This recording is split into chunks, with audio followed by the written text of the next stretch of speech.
Schlitterbahn was a company founded all the way back in 1979. It was after the Henry family opened their first water park under the same name in New Braunfels, Texas, not far from San Antonio. It was a charming small water park named after the combination of two German words meaning slippery road in English. It continued to operate through the rest of the 20th century as an increasingly popular water park and resort. By the early 2000s though, Schlitterbahn was looking to expand beyond their one water park, with dreams of becoming a major parks and resorts company. By 2001, they would open up Schlitterbahn Beach Water Park on South Padre Island in South Texas. 5 years later, the company would expand yet again with another park in Galveston, Texas. But they weren't going to stop here. In fact, they were planning a whole lot more for their next resort. In 2005, Schlitterbahn announced they had acquired 300 acres of land just east of the Kansas Speedway outside of Kansas City. Their plan was ambitious as the company was able to secure state funding to help construct a $412 million water park and resort complex, the first of its kind for the company and the first Schlitterbahn outside of Texas. It was called Schlitterbahn Vacation Village, and not only would it feature a massive signature water park, but also various hotels, including a collection of tree houses, themselves containing around 300 hotel rooms. A full river walk would also have themed structures lining it, adding another 400,000 square feet of retail space. The whole project was ambitious and highly themed, an exciting prospect for the area, with construction set to start in 2006 and an opening of 2009. This target date would continue to get pushed back, however, and the plans would continue to change. Now the park would be proposed as a $1.2 billion resort complex, complete with a futuristic-looking hotel along with highly themed retail corridors and a water park with an indoor structure that also featured a retractable glass roof. With the expansion of the project's scope, the state would now issue more than $400 million, mostly in the form of sales tax bonds. The state figured that this resort would become a destination which families from thousands of miles away would come to visit. And in fairness, the concept art showed a vibrant and high-quality development with the richest level of theming and immersion, unlike anything Kansas City or even Schlitterbahn had ever seen before. The project was also set to generate more than $3 million in annual property taxes and draw in more than 3.3 million visitors a year. With construction set for 2007 and an opening date of around 2008, oh no. Yeah, so while an official groundbreaking was held in September of 2007, not a whole lot was actually done. The existing structures on the land were demolished and the site itself was partially cleared. The whole site plan was once again revised, and the total investment for the project was reduced down to $750 million, now with the company even leaving the door open for a casino element. Elsewhere, a series of cabins and lakes were planned on the northern half of the site, while the actual design of the water park was finalized. But once again, the opening date was pushed back to 2009. This was communicated by Schlitterbahn as an intentional delay to ensure that by opening, they would have, quote, a big wow factor in 2009, rather than do something on a lesser scale and open in 2008. But the 2008 financial crisis certainly put new developments in a tough and limited position when it came to lending money. By 2008, the casino project, which had now become a part of the retail portion, had dropped out, while skepticism had grown across the community on whether or not the park would actually happen. Indeed it was though, as by later that year, construction was actually taking place on the water park itself. However, by this point, the Phase 1 plans had been dramatically, almost unrecognizably scaled down. The water park had now been reduced to just 24 acres, though it would still feature some of Schlitterbahn's signature attractions, like the Transportainment, a lengthy, lazy river-style rapid attraction, which also acts as transportation between slides. The company was still insisting, though, that the rest of the plan was going to be built, including that indoor section of the water park and all of the cabins, while also noting that they had plans to construct the world's tallest water slide. During construction, Schlitterbahn faced issues with their primary contractor, and in the end was only able to use a small portion of the bonds issued to help pay for the development.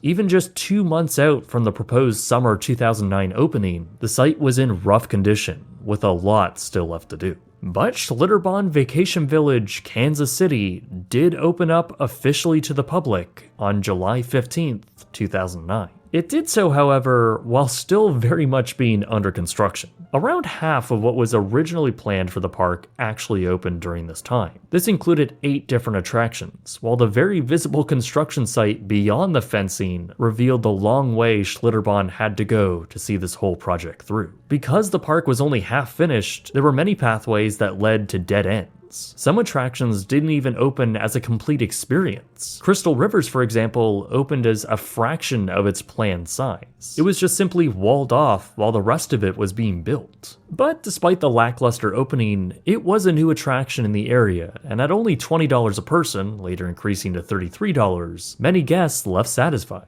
12 attractions would open by 2010, while the remaining construction of the park got underway, finally opening in summer of 2011. With this opening, the park was also given a new name, Schlitterbahn Kansas City Water Park. With another new park opening up in Corpus Christi, while also having one planned for Fort Lauderdale, Schlitterbahn now had 5 water parks across 2 states, hoping for even more expansion. Following this final expansion, the Kansas City location was also seeing some progress, though much of the original dreams for a mega entertainment property were falling by the wayside, and executives instead began focusing on marquee attractions. The park itself, I would say, was pretty bare bones in terms of theming. It was a lot of wide open grassy fields and bare concrete. Some might even call it a bit cheap looking. Though guests did praise the fun water slides, and I will admit, the rapid lazy river style attractions do look pretty fun. In the background, however, Schlitterbahn was working on something much bigger, something that would really grab headlines. In late 2012, the company announced the Mega Blaster Speed Slide, a 135-foot tall water slide which would be, quote, the world's tallest, fastest, and most extreme water slide ever built. The idea originated from a proposal for a TV show, documenting the construction of such a bold idea. The man who came up with that idea was Jeff Henry, part of the Henry family, which of course owned Schlitterbahn. Jeff Henry also hired John Schooley, and both of them were essentially going to design it. Though it's important to note that both of them had no formal engineering or design background or credentials. But they had one clear vision, and that was to build something which had never been built before. Along with the team of engineers, they tested various scaled-down iterations of the track on a private plot of land near their headquarters. With the name Verrückt given, meaning insane in German, that TV show, which ultimately became the Travel Channel's Extreme Water Parks, captured the various failed attempts and trial and error. To make the attraction feel even more like a roller coaster, a second hill was designed on the track, though one which caused headaches, as during testing, rafts would begin to lift off the track. In a 2014 Smithsonian Magazine article, Schooley explained that, quote, we were sailing rafts out into space, basically. The actual thoroughness of the design was also questioned, as later revealed in criminal filings. Yes, I know that's ominous, we'll obviously get to that. An email Jeff Henry sent out to those on the project in late 2012 said, quote, I have to micromanage this, now. This is a design product for TV, absolutely cannot be anything else. Speed is 100% required, a floor a day, tough schedule, Jeff. By late 2013, Verrückt began to be built on-site at Schlitterbahn Kansas City, a massive water slide which now dominated the skyline of the park. While the ride appeared to look complete, when further testing was done on the actual full-scale slide, it revealed that it needed some serious work. The primary hill the rafts needed to climb was deemed too steep, as testing revealed that the rafts had once again had a tendency to go airborne. This required a significant portion of the attraction to be disassembled and rebuilt, which doesn't inspire a ton of confidence. The highly anticipated opening date was of course pushed back, but with the size and angle of the hill reduced, finally on July 10th, 2014, Verrückt opened to the public. Standing at 168 feet tall, it was officially deemed the tallest water slide in the world by the Guinness Book of World Records, and it of course captured a flurry of media attention across the country. Schlitterbahn Kansas City was now a national name, and the attraction did wonders for the park's awareness and interest. But the design itself was fundamentally flawed, as regardless of how much the weight of the rafts were being controlled, there were still other variables that almost guaranteed the rafts would eventually go airborne. It's basic physics. This isn't a roller coaster that's attached to the track. These are heavy inflatable rafts being propelled by gravity and water. The implications of this were apparent, though Verrückt continued to operate seemingly to the public without any issue.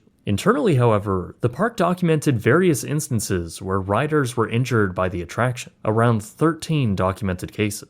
Outside of the park, by early 2016, a new road had been constructed around the property. Schlitterbahn then began selling land, first allowing the Dairy Farmers of America to set up their headquarters on a plot originally allocated for the shopping district. Further north, another parcel was sold to a sports training company who were now prepping the site originally intended for the cabins and treehouses.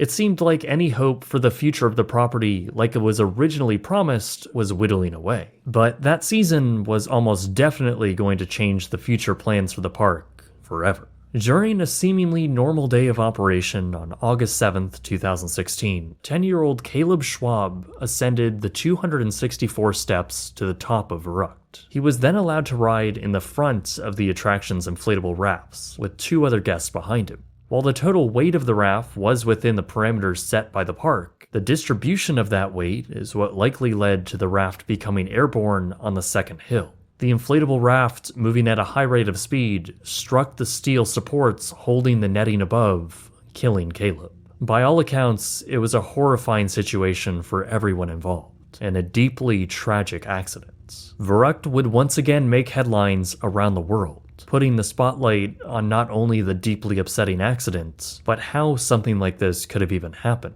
Schlitterbahn would remain closed for 3 days following the death, and would ultimately reopen on August 10th. In fact, the park stated that the $3.5 million waterslide would remain closed through the rest of the season. With the controversy hanging over the park, rightfully so, by November of the same year, the park announced that the attraction would never reopen again, and said it was their intentions to remove the massive slide.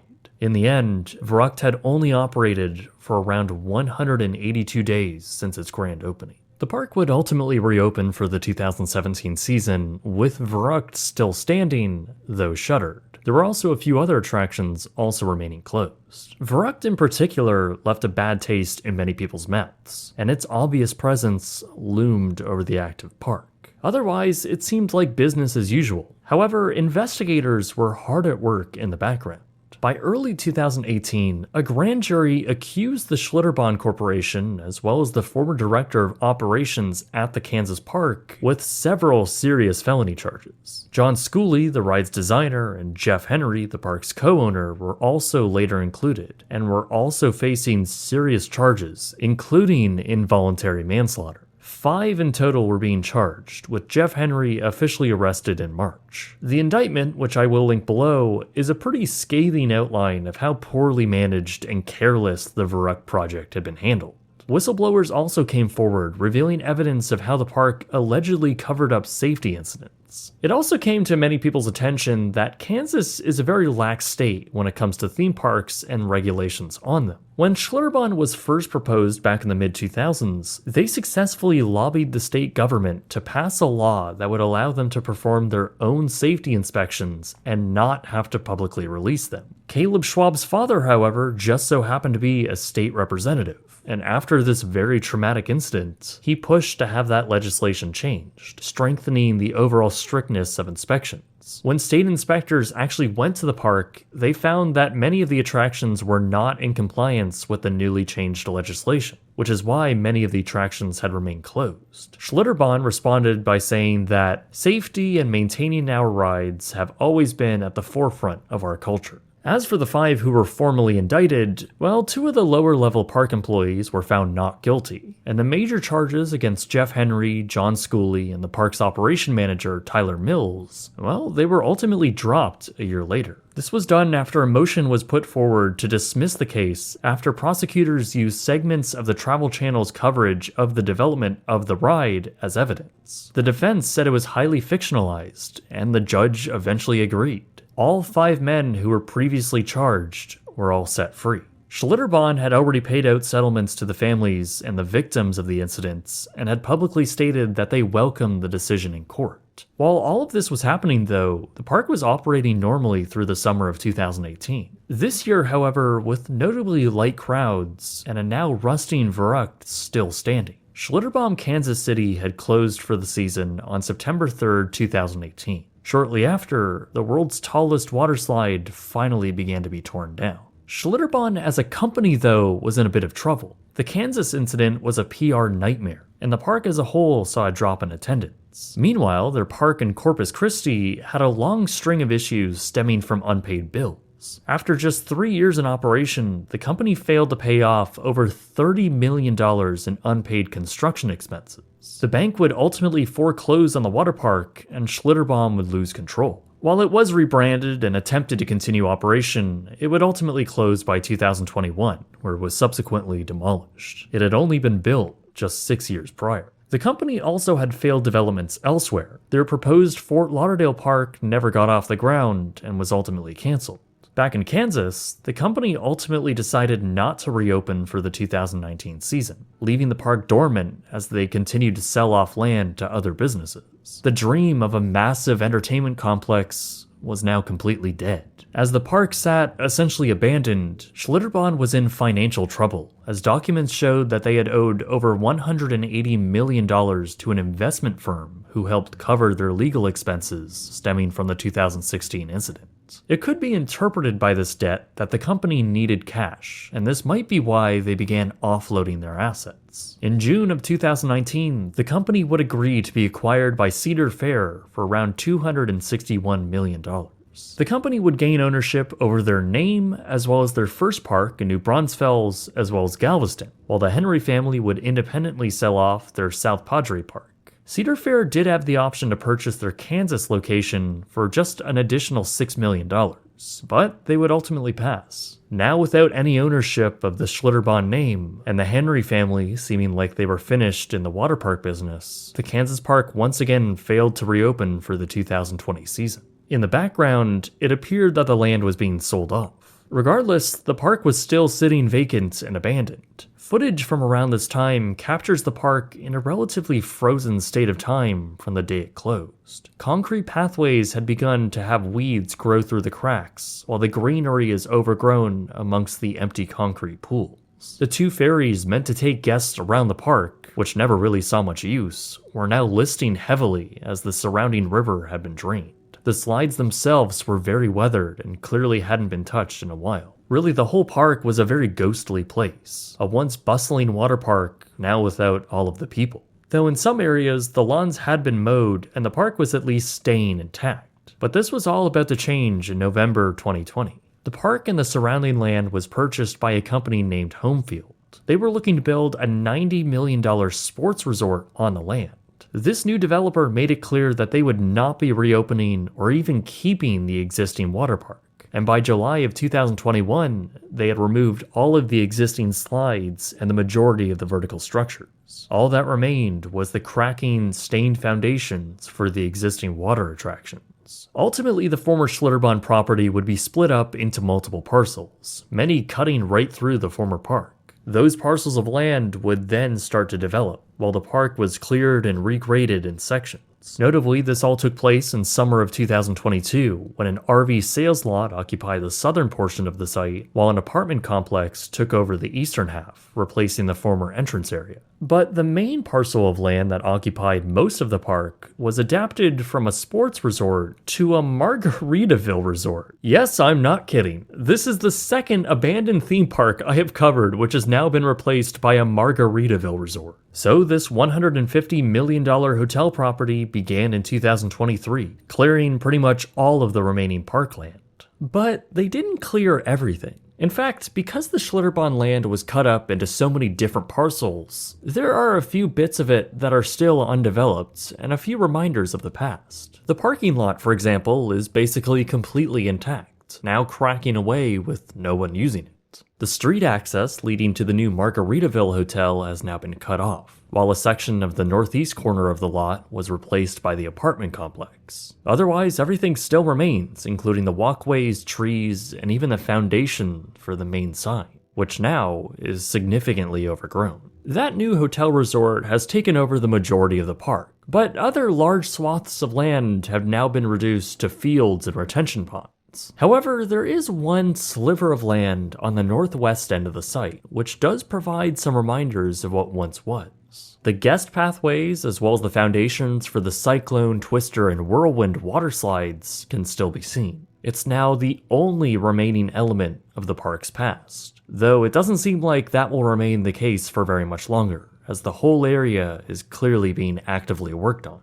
It's very likely that any trace of the water park will soon be erased forever. In the end, Schlitterbahn Kansas City only operated for a little over 9 years in total, or around 7 years as a completed park. The company went from a peak of around 5 operational parks in the mid-2010s, with a whole lot more ambition, to now a complete acquisition down to just 2 parks. And those parks now, while they are seemingly successful, well, they just became a Cedar Fair brand, now Six Flags. But it's really a tragic story for how they ended up under that flag. The original corporation went from a highly respected brand with ambitions to becoming a company able to develop world-class resorts. But they also became a brand that was almost permanently stained by the Verrückt incidents and their repeated failures to build anything close to their original visions. Their Kansas park being the most apparent example of that. Remember, it started as this massive $1.2 billion project. Yet, over time, it ended up just being a well-liked, but not entirely well-themed $180 million water park, a fraction of the original plans. Even that price seems a bit high to me on what was actually built. While the park was popular and presumably making money, it all came crashing down after they wanted to build the biggest and the baddest attraction ever. That attraction became a lasting reminder of the park's hubris, ego, and failure, all hastily constructed without listening to the warning signs and throwing caution to the wind. The end result was not only an unnecessary tragedy, but a systematic dismantling of the park's and company's reputation, one which would lead them to financial ruin, force them to scale down their overall efforts, and one which would leave this infamous park completely abandoned.